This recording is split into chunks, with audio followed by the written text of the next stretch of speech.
Pour ou contre un tramway à Québec? La question exaspère bien des Québécois. Mais derrière ce débat qui n'avance pas vite se révèlent d'autres enjeux beaucoup plus importants sur les conséquences collectives de nos déplacements individuels. Ariane Beauferré, doctorante en aménagement du territoire, croit que derrière son look rétro, le tramway demeure très actuel. Bonjour Ariane. Bonjour Simon. Alors, au-delà, là, avant de parler du tramway en tant que tel, là, au-delà du projet concret à Québec, la question d'un tramway ou d'un troisième lien, d'ailleurs. Oui, on n'embarquera pas dans le troisième lien aujourd'hui. Pose plus largement celle des conséquences de nos déplacements. Le transport, en fait, c'est une grande part de notre vie. Oui, c'est une grande part, une part énorme. On est continuellement en déplacement. Dès qu'on veut faire quoi que ce soit, on a besoin de se déplacer. Notre corps, à l'intérieur de nous-mêmes, on est tout le temps en mouvement aussi. Et ça a des conséquences. Et donc, selon le mode de transport qu'on choisit, par exemple, ça peut affecter notre santé. Parce que selon le mode de transport, si c'est une automobile ou un vélo, ça donne des polluants atmosphériques qui sont complètement différents.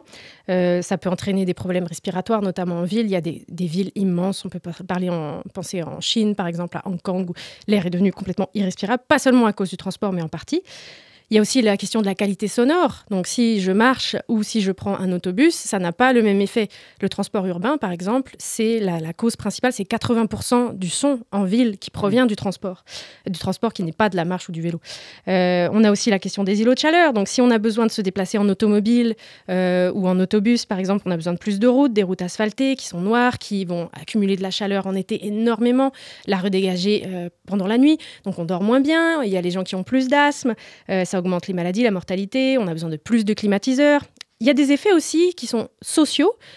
C'est positif d'avoir un transport parce que quand on n'en a pas, en fait, on a accès à moins de destinations, à moins d'opportunités. Et donc, les personnes qui ne peuvent pas avoir d'auto ou qui n'ont pas accès à un réseau, que ce soit de tramway, de train ou d'autobus, finalement, sont beaucoup plus limitées dans leurs opportunités. Que ce soit d'aller à l'extérieur de la ville ou quand on est en région, de pouvoir justement sortir de chez soi et de son petit village. Il y a un effet économique aussi des modes de transport. Donc, par exemple, si je choisis de prendre l'automobile sur l'heure de pointe, je perds énormément de temps à me déplacer. Ça produit de la congestion qui est un problème économique aussi. Ça détruit nos routes quand les voitures font du 5-10 à l'heure en permanence pendant 1 heure sur une autoroute. Et finalement, aujourd'hui, on s'intéresse aussi aux effets des transports sur l'environnement parce que si vous avez beaucoup plus d'automobiles, ça crée beaucoup plus de gaz à effet de serre. Là, j'apprends rien à personne. Donc, ça renforce finalement le réchauffement climatique. Au Canada et particulièrement au Québec, on doit y accorder beaucoup d'importance parce que au Canada, les transports, c'est 24% des gaz à effet de serre.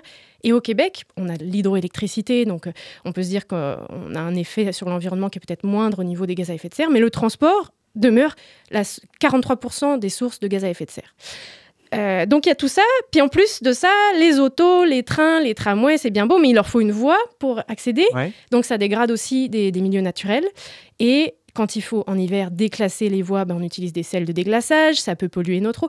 Donc, il y a énormément d'effets. Il y en a beaucoup qui sont positifs. Ouais, il y en a des positifs aussi. Il y en a des positifs. Moi, dans ma voiture, j'écoute On n'est pas du monde, des fois. Je trouve que c'est un moment très rafraîchissant. Ça peut l'être. Puis ça peut être aussi un moment de discussion en famille, un d'ailleurs. moment tampon dans nos journées où on enfile les activités les unes après les autres. Moi, des fois, j'aime ça, le petit moment un peu plus flou, je dirais, du transport. Là. Mais j'aimerais ça, moi, qu'on fasse un petit tour de table. Est-ce que pour vous, le transport, c'est une source d'aliénation au quotidien ou est-ce que c'est au contraire un moment plus de repos, de détente, de pause? Moi, je dois avouer que j'aime ça, mais comme je vis au centre-ville, je suis toujours en sens inverse du trafic. Donc, j'ai jamais la frustration du trafic. Puis j'ai un stationnement au centre-ville, donc j'ai pas non plus la frustration de trouver un stationnement.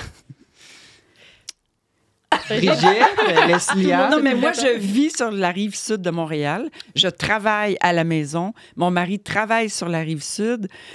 Tous mes enfants vont à l'école sur la rive sud. Donc, Tu as fait des choix intelligents. Oui. Nous autres, on a décidé que... Mais quand j'habitais Montréal, quand j'étais aux études, j'utilisais le transport en commun. C'était génial. J'habitais pas loin de l'université, puis mes déplacements se faisaient comme ça. Mais non, tu sais, pour venir à Québec, j'ai besoin d'une voiture.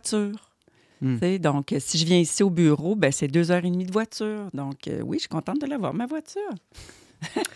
Moi aussi, je suis contente de l'avoir parce que je suis en banlieue, puis les transports en commun sont des fois moins bien desservis avec la banlieue.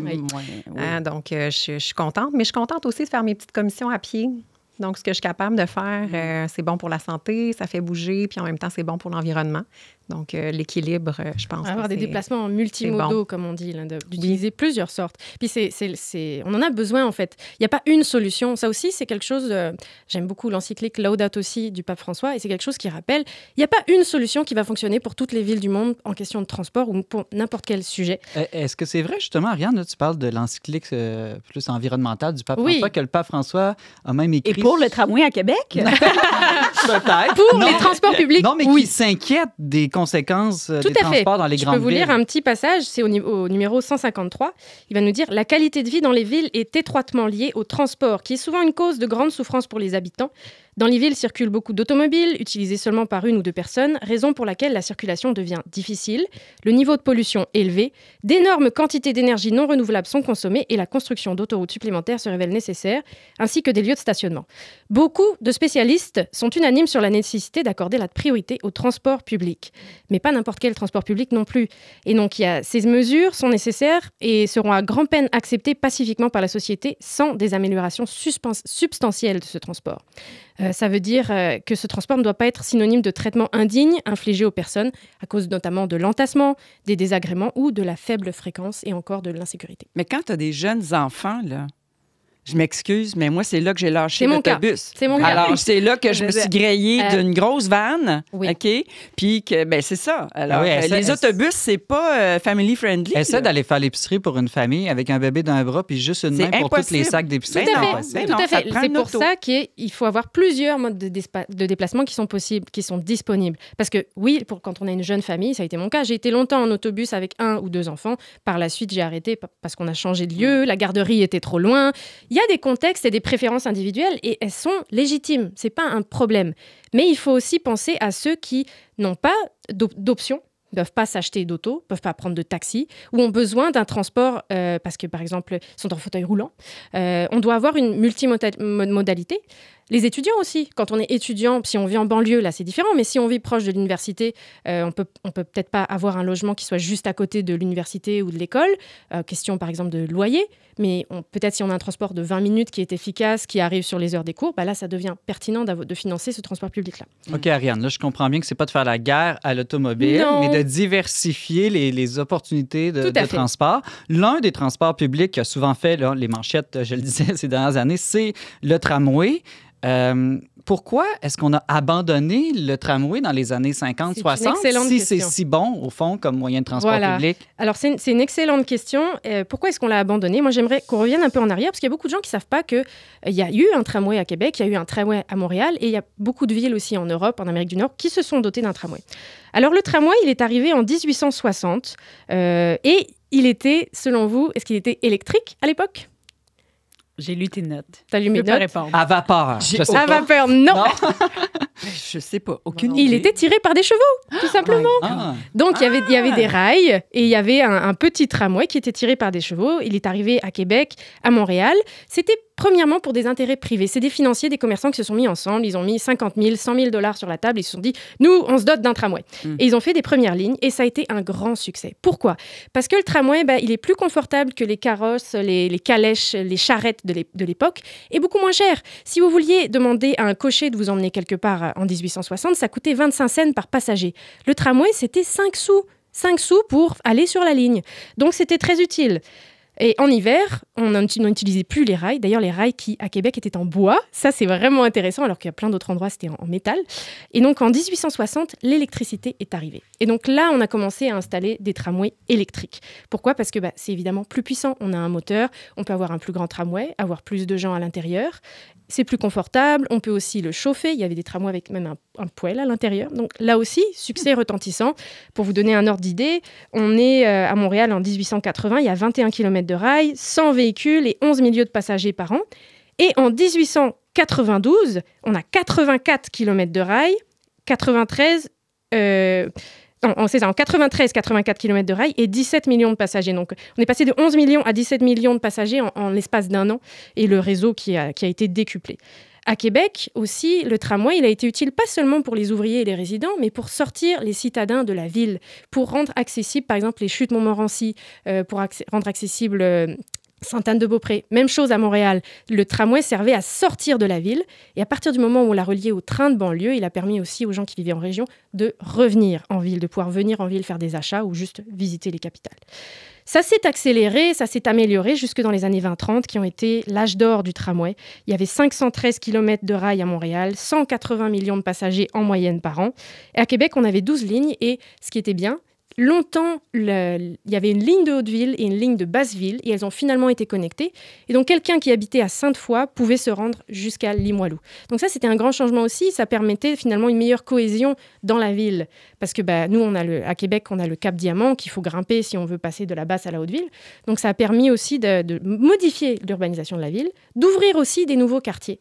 Quartier Montcalm, quartier Saint-Sacrement, ce sont des quartiers qui se sont développés parce qu'il y avait la présence du tramway. Marianne, est-ce qu'on n'a pas tout ça avec les lignes d'autobus aujourd'hui? Aujourd'hui, oui. Et pourquoi est-ce qu'on a quitté finalement ce tramway? On a quitté le trolleybus à Montréal, on a adopté le métro, on est passé complètement on s'est dit, l'autobus, c'est maintenant le nouveau transport moderne.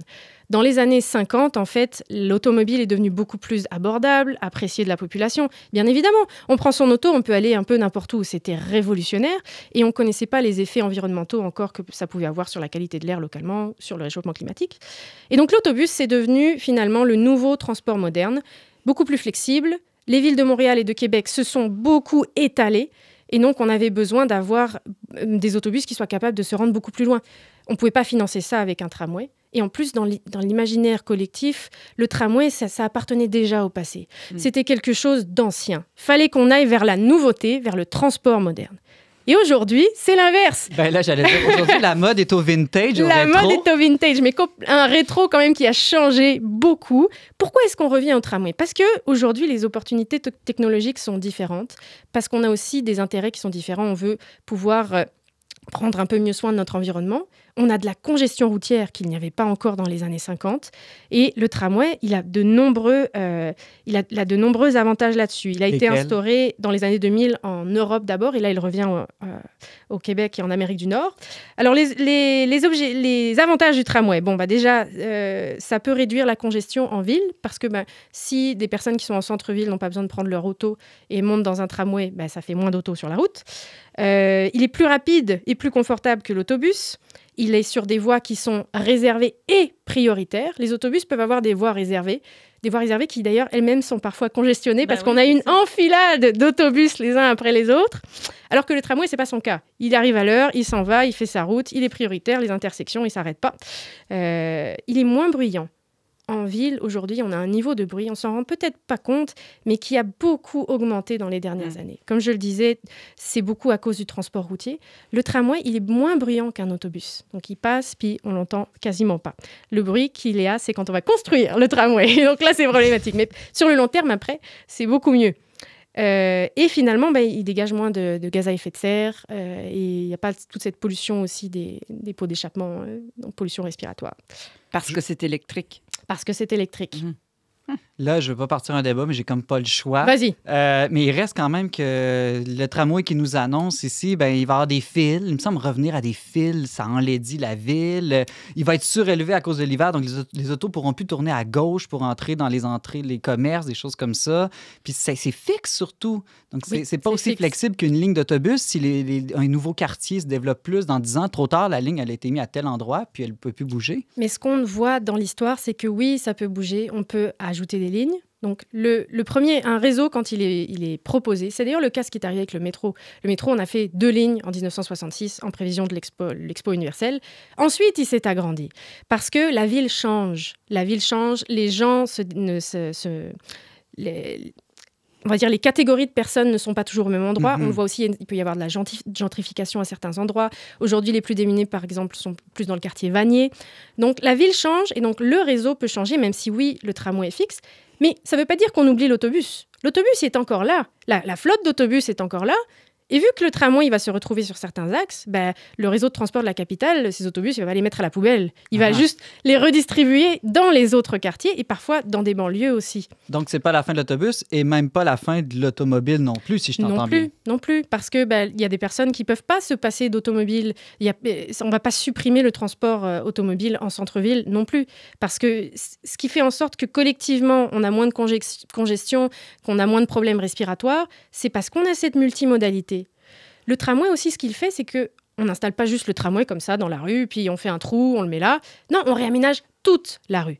Donc, quand on réaménage toute la rue, on réfléchit, OK, est-ce qu'il y a assez de place pour les piétons? Est-ce qu'on a la place pour une piste cyclable qui soit bien sécuritaire? Au niveau du déneigement, comment ça va fonctionner? Au niveau des commerces, est-ce qu'on peut faire de nouveaux aménagements? Donc, c'est une réflexion qui n'est pas juste, OK, on installe le tramway, elle est sur toute l'artère, finalement, où se trouve le tramway, on l'a réfléchi. En terminant, Ariane, la question qui tue. Est-ce qu'au fond, le tramway, c'est pas juste un transport de bobos pour les gens cool qui ont les moyens de vivre au centre-ville? Et qui n'ont pas de contraintes, en fait, qui n'ont pas d'enfants, qui n'ont pas à aller loin, qui n'ont pas à traverser les rives. Alors, en partie, et c'est très bien. Parce que ces personnes-là, qui sont plus riches, qui peuvent choisir entre l'auto, l'autobus, à pied, à vélo, le tramway, la majorité, selon les sondages, elles aiment cette idée. Elles veulent prendre le tramway là où elles ne veulent pas prendre l'autobus. Donc, c'est pertinent. Ça fait encore moins de personnes en auto. Donc, tant mieux si les bobos prennent moins leur voiture. Tant mieux! Bon, c'est tout le temps qu'on avait. Ariane Beauferré, t'es une bonne avocate, je dois l'admettre. Ah, tant mieux! Tu es aussi doctorante en aménagement du territoire. Ben oui, c'est ça. Hein? Alors, merci beaucoup et on est ouvert à toutes les plaintes et objections. Tout à fait. Écrivez-moi. J'y répondrai. Voilà, merci Ariane. Merci Simon.